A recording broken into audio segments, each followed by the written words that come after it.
So the chaos of Wizards of the Coast and the OGL has had ramifications across the industry, not just with like the ORC alliance that's forming up with Paizo and close to 2,000 companies, but also internationally for beyond just the tabletop space.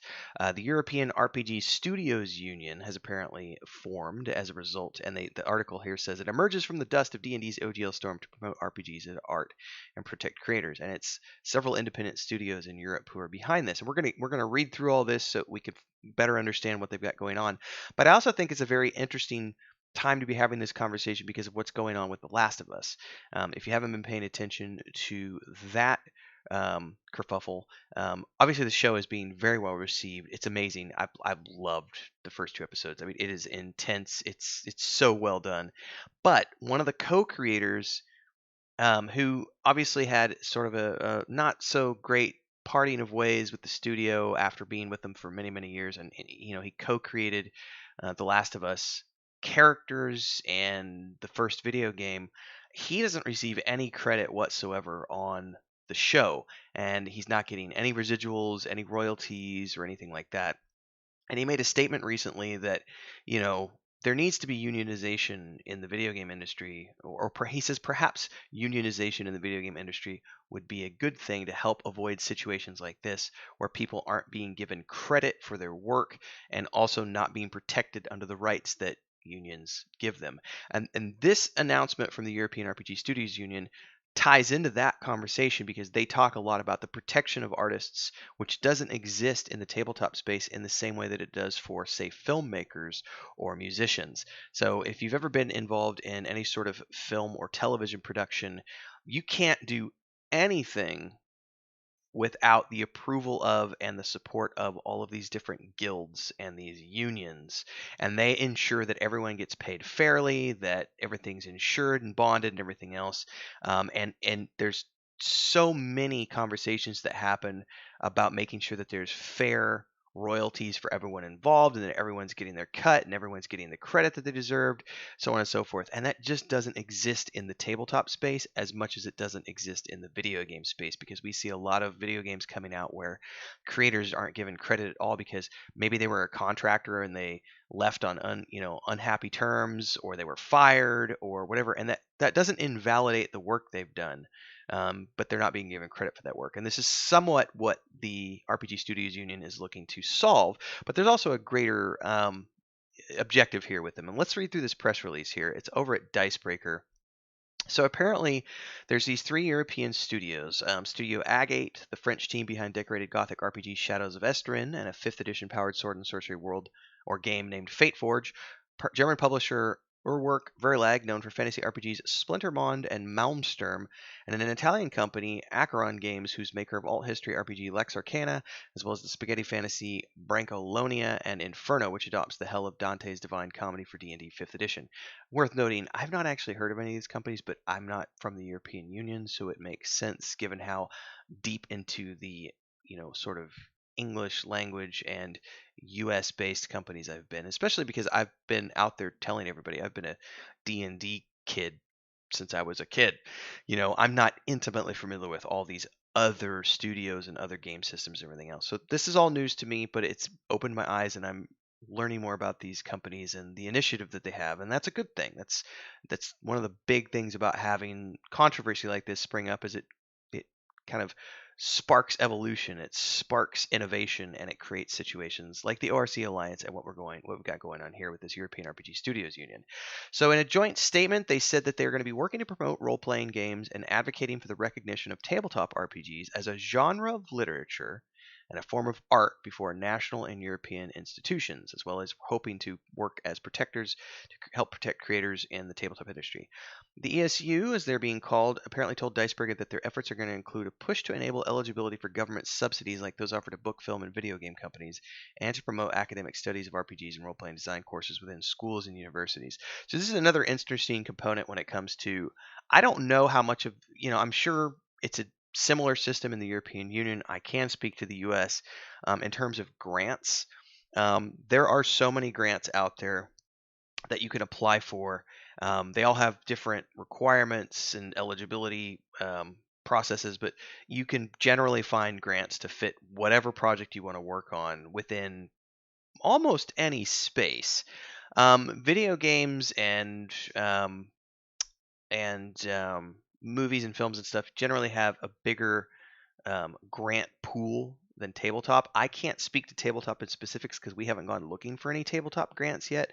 But I do know that when you start looking at video games as an example, many cities in the United States and Canada offer pretty sweet incentives for people to come base their studios in those cities with tax cuts and offering to help pay employees and everything else to help spark local employment and generate local economy.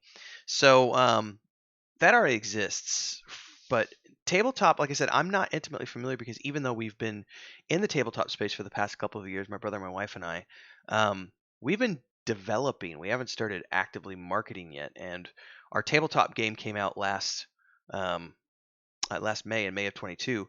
But in terms of the point and click game, we've known about and we've applied to some grants for the point and click, but we didn't come across anything specifically for tabletop. So this is something that interests me because if this were to go through, this is something that could become, you know, sort of in my mind, an inspiration to other companies in the United States who might want to get together and form a similar initiative to try to spark universities and beyond to recognize tabletop on the same level as video games. Because video games are very well recognized, I think, in the United States and European Union, Canada as well. On an international basis, video games are generally recognized. But tabletop, even though it's a huge market, it still is apparently underserved. Anyway, um, their statement says, dun, dun, dun, we believe that role-playing games are one of the most modern and relevant media to create interpersonal bonds. They are a tool to develop soft skills for the players, and their distribution and practice needs to be encouraged, taught, and supported by institutions, just as for other artistic media such as movies, music, and video games. I fully agree with all of those things. It says here that among their protections, they hope to establish for tabletop creators in Europe a union or a recognition of their legal and social status, particularly for freelance designers, writers, and artists who contribute to tabletop RPGs. It says in France and other countries, these creators have little protection, such as unemployment, healthcare, and etc., and we want this to change. This goes further than paying freelancers better. It is a wish that the profession of RPG creator designer be recognized. Freelance status offers possibilities, but it should be a choice, not an obligation for those creators. That's a very interesting way to look at it. I do agree. This goes back to, in my opinion, one of the biggest problems with a lot of work that gets done on video games is they rely largely on freelancers to get a lot of work done because they know that they can get freelancing from other places and they don't have to pay healthcare and all this other stuff. Now, it's a catch-22 because I've also been in the camp promoting the use of contractors, and I always tell people if you're going to hire a contractor, you can find equally talented people in Eastern Europe and Latin America and so on and so forth who work for a fraction of the price of the people working in the United States, and they're English speaking. I speak Spanish and English, so it's easy for me to work with people in Latin America because since I speak Spanish, my wife is Mexican, and providing job opportunities is always a good thing. But there is also the flip side of the current genre of whether it's video games or I know people in the IT space as well who look at it and say, well, your salary should be based on where you're located, not based on your talent. And I'm not for that. I'm for you should definitely be paid what you're worth. But at the same time, someone's worth varies largely on what they view their own time at, and there's no universal standard for that yet. And until there's a universal standard, you're always going to have people willing to work in, say, I'm gonna use Mexico as an example. People in Mexico, the salary for someone might be $1,500 a month. The equivalent of $1,500 a month is like 6,000. I don't know the exact exchange right off the top of my head because with inflation and everything else, but $1,500 a month in Mexico is like making $5,000 to $6,000 a month in the United States. So it's not about whether or not you're paying someone $5,000 here versus $5,000 there. It's about, are you paying them a livable wage for where they live? And for someone in the United States who lives in, say, San Francisco, $5,000 is not a livable wage. But for someone living in, say, Mexico City, $1,500 a month is going to be paying them the equivalent of $5,000. It's a weird, crazy thing to discuss, and there are so many complications around it. It's a very difficult situation and very difficult conversation to have for many people because of all these intricacies, and people have ideas about the way it should work without knowing all of the details. It can be very complicated. So I think that it's a good thing that they're wanting to look across the European Union and provide some sort of social protection for employees so that freelancers get recognized better. I think that is a big factor in making sure that people are fairly compensated for their time regardless of where they're located. But especially if you're working for a French studio and you're from France, you should be getting the benefits of being under the French healthcare system and so on and so forth, even if you're a freelancer. So that's what they're getting at here. They're not talking about international freelancers, they're talking about freelancers from within the same country. So very interesting conversation to have. The statement accompanied an homage to French artist Eugene Delacroix and his iconic painting "Liberty Leading the People," with the union's own leader waving the EU flag. The ESO told Dicebreaker that it was working on allowing tabletop RPG publishers and developers in the UK to join the union. So right now, the problem with Brexit is that this is only going to be for people in the EU and not for the UK. Anyway, their first priority is going to be supporting the ongoing Open D&D movement. Dun, dun, dun, dun, dun, dun. It says, "We stand ready to work with the actors of this movement to make role-playing games more open and accessible both for the public and content creators," the ESU said. "The idea is to defend the open source spirit of the OGL, which allows a microcosm to exist, to publish, and to live from this work. Hasbro's current stance threatens many jobs in Europe." It's true, many jobs in the US as well. The emergence of the ESU follows the creation of a workers' union at Pathfinder publisher Paizo in late 2021, the most prominent union on the tabletop space to date. I was not aware of that. That's cool. Aside from tabletop RPGs, recent years have seen unions emerge at retailers, including U.S. trading card giant Card Kingdom, along with Bellevue location of its retail restaurant hybrid Seattle Mox Board House, and board game seller Noble Knight Games. All really good information, and now I want to know more about the ESU. I want to know more. So they're on my radar now, and we're going to be continuing to watch what happens and report on any news that comes out from their space. I think that promoting it to institutions is a really cool thing because they're already teaching video game courses in college now as a result of video games becoming this big thing, and I think it's a great movement to push for this, to push for tabletop design and theory and everything else to go into universities, because it's just another great career path for people, and it's another way of looking at the world through creative eyes, not creative lies. The art that's done for tabletop, in my opinion, is some of the most amazing that you'll ever find, because the one thing a video game might have is they might have concept art, but a video game is visual in nature, in the sense that you're moving through a linear space.